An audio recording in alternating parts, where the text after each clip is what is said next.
Joshua chapter 4. And it came to pass, when all the people were clean passed over Jordan, that Yahweh spoke unto Joshua, saying, Take you 12 men out of the people, out of every tribe a man, and command you them, saying, Take you hence out of the midst of Jordan, out of the place where the priest's feet stood firm, 12 stones. And you shall carry them over with you, and leave them in the lodging place where you shall lodge this night. Then Joshua called the 12 men whom he had prepared of the children of Israel, one of every tribe, a man. Joshua said unto them, Pass over before the ark of Yahweh your Elohim into the midst of Jordan, and take you up every man of you a stone upon his shoulder. So that shows you how big these stones are. They're not something you can just hold in your hand. According to the number of the tribes of the children of Israel, that this may be a sign among you, that when your children ask their father in times to come, saying, What mean you by these stones? Then you shall answer them, that the waters of Jordan were cut off before the ark of the covenant of Yahweh. When it passed over Jordan, the waters of Jordan were cut off, and these stones shall be for a memorial unto the children of Israel forever. And the children of Israel did so as Joshua commanded, and took up 12 stones out of the midst of Jordan, as Yahweh spoke unto Joshua, according to the number of the tribes of the children of Israel, and carried them over with them unto the place where they lodged, and laid them down there. And Joshua set up 12 stones in the midst of the Jordan, in the place where the feet of the priests which bear the ark of the covenant stood, and they are there unto this day. For the priests which bear the ark stood in the midst of Jordan, until everything was finished that Yahweh commanded Joshua to speak unto the people, according to all that Moses commanded Joshua. And the people hastened and passed over. And it came to pass, when all the people were clean passed over, that the ark of Yahweh passed over, and the priest in the presence of the people. And the children of Reuben and the children of Gad and half tribe of Manasseh passed over armed before the children of Israel, as Moses spoke unto them. About 40,000 prepared for war passed over before Yahweh unto battle, to the plains of Jericho. On that day Yahweh magnified Joshua in the sight of all Israel, and they feared him, as they feared Moses all the days of his life.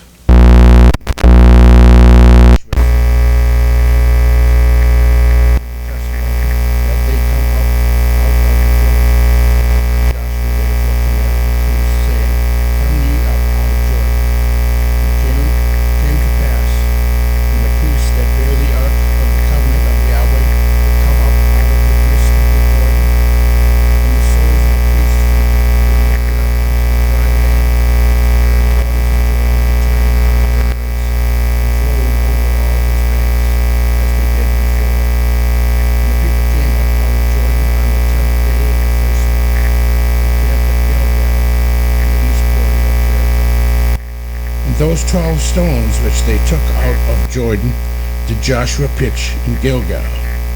And he spoke unto the children of Israel, saying, When your children shall ask their fathers in times to come, saying, What mean these stones? Then you shall let your children know, saying, Israel came over this Jordan on dry land. For Yahweh your Elohim dried up the waters of Jordan from before you, until you were passed over, as Yahweh your Elohim did to the Red Sea, which he dried up before us, until we were gone over, that all the people of the earth might know the hand of Yahweh, that it is mighty, that you might fear Yahweh your Elohim forever. There's a story about a guy named John who had a really horrible memory. One day John ran into a friend whom he had not seen in a long time. He greeted him and said, Bill, do you remember what a bad memory I had? Bill answered, Yes, I certainly do. Well, it's not bad anymore. I went to a seminar that taught us how to remember things. It was a great seminar, and now I have a wonderful memory. Bill answered, that's great. What was the name of the seminar? Well, John said, wait a minute, my wife went with me. I'll ask her. He turned and he saw his wife nearby. Then he turned back to Bill and said, what's the name of that flower with a long stem and thorns and red bloom? Do you mean a rose? Bill answered. Yeah, thanks. Hey, Rose, what's the name of that seminar we attended? The problem with far too many believers is that we have short memories. We forget the victories that Yahweh has given us. We forget the blessings that Yahweh has given us. We forget the miracles that Yahweh has performed for us. In Hebrews 3:13, verse 8, Yeshua Messiah is the same yesterday and today and forever. We need to remember what Yahweh has done for us and realize that he can do it again. Remember the victories. Remember, there's a sign among you. After Joshua and the people had crossed the Jordan, Yahweh gave Joshua another command. He said, choose 12 men from among the people, one from each tribe, and tell them to take up 12 stones from the middle of the Jordan, from right where the priest stood, and to carry them over with you and put them down at the place where you stay tonight. Yahweh knew that they were short-minded people, and that they would soon forget all that he had just done for them. He also knew that their faith would be severely tested in the days to come. Therefore he had Joshua order 12 men to take stones from right in the middle of the Jordan where the priest had stood with the ark. However, we need to notice how Joshua worded his orders to the 12 men. He says, go over before the ark of Yahweh, your Elohim, into the middle of the Jordan. We need to see that the role of the ark in this command is crucial. He did not tell them to go and get stones from where the priests were standing, but he said to go over before the ark of Yahweh. The ark symbolized to them the presence of Yahweh. What they needed to remember was not what they had done, but what Yahweh had done. They did not cross over the Jordan on dry ground because they were all-powerful, but because Yahweh was all-powerful. The purpose of the stones was to serve as a sign among you. In the future, when your children ask you, what do these stones mean? Now, a stone monument was commonly used as a memorial to remind future generations of what had happened at a particular place. This is also common today. We can go to some town square and see monuments to those from their community who gave their lives in war. This was not just a reminder to them of what Yahweh had done for them, but also a reminder to the generations to come. You can also see another reason they were to remember. Notice that Joshua calls the ark of the covenant of Yahweh. This brings us back to the idea of a covenant. This victory is to be looked upon as an expression of Yahweh's covenant. Deuteronomy 7 verse 7. Yahweh did not set his love upon you, nor choose you because you were more in number than any people, for you were the fewest of all people, but because Yahweh loved you, and because he would keep the oath which he had sworn unto your fathers, as Yahweh brought you out with a mighty hand, and redeemed you out of the house of bondmen, from the hand of Pharaoh, king of Egypt. Yahweh did this because he loved them. Yahweh still brings victories. I've always liked the story of the 3 old widows who lived together. One sister got up to go to bed, and halfway up the stairs she stopped and asked, was I going up or was I coming down? And one sister replied with a hint of aggravation, you were going up to bed. The second sister headed to the kitchen to make herself a sandwich. Once in the kitchen, she hollered back to her sister, who was still downstairs, what did I come into here kitchen for? The sister responded again with a trace of irritation. "You went in to make yourself a sandwich." Afterwards, she said, "I'm so glad I'm not so forgetful as both of you are," as she knocked on the end table. And then she got up, walked over to the door and said, "Who is it?"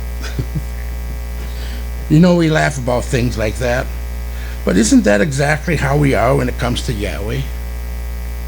Yahweh gives us a financial victory, and then the next time we get into financial trouble, what do? We worry. Yahweh gives us a victory in our spiritual lives, and then when trouble comes our way, what do? We whine. Let me tell you something. If Yahweh did it once, He will do it again. If He gave you victory once, He will do it again. If He came to your rescue once, He will do it again. If He was there for you when you needed Him before, He will do it again. We need to remember that. Yahweh doesn't change. His ways don't change. His character doesn't change. His grace doesn't change. If He did it once, He will do it again. So remember the blessings. In Israel did as Joshua commanded. In verses 8 through 14, stress the blessings of obedience. The beginning of verse 8 says, "So the Israelites did as Joshua commanded them." The representatives of the 12 tribes did exactly as Joshua had commanded them and picked up the stones from the riverbed. The very fact that they were able to do so is a sign of the blessings of obedience. If they had not obeyed Yahweh and stepped out into the river, they never would have experienced this miracle of faith. However, because of their obedience, they experienced the power of Yahweh. Obedience brings blessing. Can you imagine walking out in the middle of a flooded river on dry ground? The water's built up here, the water's built up here, but you're right in the middle, dry as can be. Not only were they obeying Joshua, but in reality, they were obeying Yahweh. The end of verse 8 says, "As Yahweh had told Joshua." Joshua was Yahweh's appointed leader, and as they obeyed him, they obeyed Yahweh. Now, if we obey Yahweh's leader, we will be blessed. And who is Yahweh's leader to us? Yeshua. If we disobey Yahweh's leader, well, you get the picture. In verse 9, we see that Joshua wanted the people to remember the blessings of obedience. It says, Joshua set up 12 stones that had been in the middle of the Jordan at the spot where the priest who carried the Ark of the Covenant had stood. And they are there to this day. Okay, here we have a little textual problem. If you will notice, in the NIV there is a footnote for this verse. It states that this verse can read, Joshua also set up 12 stones. In fact, in this verse it appears that Joshua also built another memorial of 12 stones in the middle of the Jordan. This is the more likely rendering of the text. Joshua also set up 12 stones, indicating that Joshua set up another set of 12 stones at the place where the priest had stood. Although at this time the Jordan was at flood stage, and for most of the year, the Jordan is only a few feet deep at the fords, which this is, and therefore this monument would have been visible. When they saw it, they would remember the blessings of obedience. Note this about obedience and sacrifice. We have all heard it, and perhaps some of you might even have been to a revival. Revival is nothing more or less than a new obedience to Yahweh. If we want the blessings of revival, it will take the discipline of obedience. We need to remember what happened in the past when we have obeyed Yahweh, remembering the blessings it brought. We need to remember what happened in the past when we disobeyed Yahweh and what it brought. Even the laws of nature tells us that every action has an equal and opposite reaction. The law of Yahweh is no different. If we obey Yahweh, we will be blessed. If we disobey Yahweh, we won't. Remember and obey. So we remember the miracles. The waters of the Jordan had returned. Notice that the ark is mentioned again in verse 16, but it is given a new designation, the ark of the testimony. The word testimony means to repeat, to do again, has the sense of repetition and permanence. Again, the idea of remembrance is stressed here. The thing that we are to remember was the miraculous way that Yahweh acted on their behalf. Joshua commands the priests to come up out of the river carrying the ark. And it says, no sooner had they set their feet on dry ground, the waters of the Jordan returned to their place and ran at flood stage as before. The miraculous nature of the crossing event is once again highlighted in the statement that the waters returned to their flood stage the moment the priest's feet touched dry ground. There could be no doubt that this was a miracle of Yahweh, and he did not want them to forget what he had done. When they got to the place of encampment and at Gilgal, Joshua set up the monument with the stones taken from the Jordan and said, in the future, when your descendants ask their fathers, what do these stones mean? Tell them, Israel crossed the Jordan on dry ground. Tell them that Yahweh did a miracle. Tell them that in our hour of need, our Elohim showed up. Tell them that nothing, not even the elements, can stop our Elohim. Tell them that his arm is not so short that he cannot save. Tell them that our Elohim is Yahweh in heaven and on earth. Then he reminds them that this is the same thing he had done. He said, Yahweh, your Elohim, did to the Jordan just as he had done to the Red Sea, when he dried it up before us until we all crossed over. This is proof that if Yahweh did it once, he will do it again. This is proof that Yahweh is not limited. This is proof that Yahweh, Messiah, the sure Messiah, is the same yesterday, today, and forever. Joshua tells them that Yahweh did this so that all the people of the earth might know that the hand of Yahweh is powerful. The hand of Yahweh is powerful to save. It is powerful to transform. It is powerful to heal. It's just the same. We need to remember that Yahweh has done in the past. Remember the miracles. Remember the answer to prayer. Remember the work of power. We need to remember that Yahweh has not changed. He is still in the miracle business. He is still in the healing business. We need to remember that he is still the Elohim of Joshua. He is still the Elohim of David. He is still the Elohim of Daniel.